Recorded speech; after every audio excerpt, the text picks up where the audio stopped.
आज आपण अशी एक कथा बघणार आहोत, जी कथा ऐकल्यानंतर तुम्ही बोलताल की हे डॉक्टरसोबत कसं होऊ शकतं. हा विचित्र प्रकार, ही अशी घटना घडली. त्या मुलीचं नाव होतं प्रियांका रेड्डी. प्रियांका ही डॉक्टर असते आणि ती शमशाबाद येथे काम करण्यासाठी जात असते. तिचं घराचं अंतर त्या गावापासून किमान 30 किलोमीटर लांब असतं. त्यानंतर ती जाऊन येऊनच करत असते. एका दिवशी 27 नोव्हेंबर 2019 रोजी या दिवशी प्रियांका ही आपलं काम आवरून सकाळी सकाळी लवकरात लवकर निघते. त्यानंतर ती टोलनाक्यावर गाडी लावते आणि त्यानंतर ती तिथून ट्रॅव्हल्सने कामाच्या ठिकाणी पोहोचते. त्यानंतर ती क्लिनिकचं आवरून लवकरात लवकर येण्याचा प्रयत्न करत असते, कारण तिला त्वचाचा आजार असतो आणि आपलं क्लिनिकमधलं काम आवरून तिला डॉक्टरांचा सल्ला घ्यायचा असतो. त्यानंतर ती लवकरात लवकर आणि घरच्यांना पण सांगून ठेवते की मला थोडा उशीर होणार आहे, त्यामुळे वाट काय बघू नका. त्यानंतर घरचे काही कॉल करत नाही. प्रियांका डॉक्टरकडून जाऊन डॉक्टरांचा सल्ला घेते. तिला रात्रीचे 9:30 वाजतात आणि जेव्हा ती स्कूटीपाशी येते तेव्हा तिची स्कूटीची हवा गेलेली असते. त्यानंतर ती त्या ठिकाणी रस्त्यावरच उभा राहते आणि तेथे एक ट्रक पण लावलेला असतो. एक तिथं 26 वर्षाचा व्यक्ती मोहम्मद येतो आणि प्रियांकाला विचारतो, तुम्हाला काही मदत पाहिजे का? पण प्रियांकाला काही त्याच्यावर विश्वास बसत नाही. प्रियांका त्या व्यक्तीची मदत घेत नाही. त्यानंतर तिथे ती तिच्या बहिणीला कॉल करते आणि बोलते की स्कूटी तिथे सोड आणि तू लवकरात लवकर निघून ये. पण प्रियांकाला वाटतं स्कूटी सोडून कसं येणार घरी.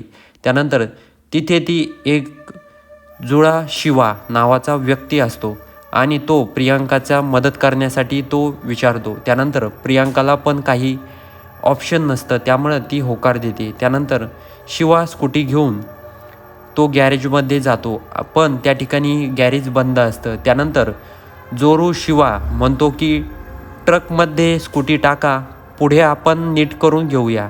पण प्रियांकाला काही होकार देत नाही. ती बोलते नको, मी ते सगळं काही जेव्हा असतं तेव्हा प्रियांकाच्या बहिणीचा कॉल सुरूच असतो. प्रियांकाचे बहीण जी असते ती कॉल काही बंद करत नाही आणि ती हे सगळं काही ऐकत असते आणि काही वेळेनंतर तो फोन कट होतो. जेव्हा प्रियांकाचा फोन प्रियांकाला कॉल करते, प्रियांकाची फोन जेव्हा बहीण कॉल करते तेव्हा अजिबात तो फोन काय लागत नाही. त्यानंतर प्रियांकाची बहीण खूप घाबरते आणि ती लगेच ज्या ठिकाणी प्रियांका स्कूटी लावते त्या ठिकाणी येते, पण त्या ठिकाणी कुणीही नसतं. त्यानंतर प्रियांकाची बहीण सगळं काही बघते, पण प्रियांका कुठेही सापडत नाही. तिचा फोन पण बंद येतो. त्यानंतर ती पोलीस स्टेशनमध्ये जाते. त्यानंतर जे काही घडलं ते सगळं काही पोलिसांना सांगते. पोलीस मग प्रियांकाच्या बहिणीसोबत सगळीकडे चेकिंग करतात, शोधाशोध करतात. त्यांना काही सापडत नाही. प्रियांकाची स्कूटी त्यानंतर दुसऱ्या दिवशी सकाळीच त्या भागामध्ये एक जळालेली शरीर दूधवाल्याला दिसतं. त्यानंतर तो पोलिसांना कळवतो. तर त्या ठिकाणी एक ओढणी पण असते. ओढणी आणि बाकीच्या गोष्टीच्या आधारावर पोलिसांना समजतं की ही प्रियांका आहे म्हणून. त्यानंतर ती बॉडी हॉस्पिटलमध्ये आणली जाते पोस्टमॉर्टमसाठी आणि तिथेच प्रियांकाच्या घरच्यांनाही बोलवलं जातं. त्या ठिकाणी प्रियांकाची ओळख पडते आणि जेव्हा तिचा पोस्टमॉर्टम रिपोर्ट येतो तेव्हा पोलिसांना समजतं की हिच्यासोबत अत्याचार झाला आहे आणि तिला गळा दाबून मारला आहे, तिच्यावर तेल टाकून जाळलं आहे असं समजतं. त्यानंतर पूर्ण भारतामध्ये या घटनेनंतर सर्व लोक चिडतात आणि पोलिसांवर प्रेशर येतो. त्यानंतर पोलीस CCTVच्या आधारावर ते 4 लोक आणि त्या ट्रक नंबरच्या आधारावर ट्रक मालकापर्यंत पोहोचतात. तिथून मोहम्मद नावाचा व्यक्तीला पोलीस अटक करतात. त्यानंतर त्याची चौकशी करतात. त्यानंतर मोहम्मद त्या 3 व्यक्तींचं नाव घेतो. त्यानंतर पोलीस त्या 3 व्यक्तींना ताब्यामध्ये घेतात. त्यानंतर ग्राउंडपासून वाचवत कोर्टामध्ये, म्हणजेच जो क्राऊड असतो त्या क्राऊडपासून वाचवत, कारण लोक खूप चिडलेले असतात. कसंबसं त्या मोहम्मदला आणि त्या तिघांना घेऊन येतात कोर्टामध्ये. कोर्टाकडून 10 दिवसाचा रिमांडमध्ये घेतलं जातं. त्यानंतर 4 आरोपींना त्यानंतर पोलीस जेव्हा चौकशी करतात तेव्हा चारही व्यक्ती असं झालं काय सर्व काही बोलतात. त्यानंतर सांगतात की प्रियांकाची स्कूटी आमच्या ट्रकच्या पाठीमागे होती.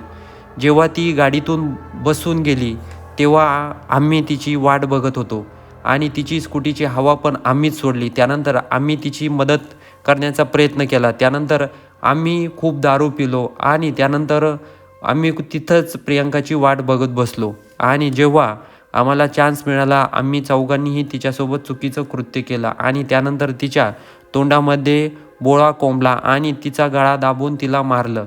जेव्हा प्रियांकाचं शरीर लपवायची वेळ आली तेव्हा आम्ही तिला तेल घेतलं आणि तेलाने ती शरीर पेटून दिलं अशी कबुली त्या 4 व्यक्तींना कबुली दिली आहे. त्यानंतर पोलीस जेव्हा त्यांना दुसऱ्या जेलमध्ये शिफ्ट करत असतात तेव्हा ते पोलिसांवर गोळीबार करण्याचा प्रयत्न करतात. तेवढ्यात पोलीस त्यांना चौघांनाही तेथेच गोळी घालतात आणि या घटनेचा शेवट तिथंच होतो. तर प्रेक्षक हो, यांनी जे केलं त्या कृत्यासाठी त्यांना योग्य शिक्षा मिळाली का? कमेंटमध्ये नक्की कळवा आणि व्हिडिओ आवडला असेल तर चॅनलला सबस्क्राईब करायला विसरू नका.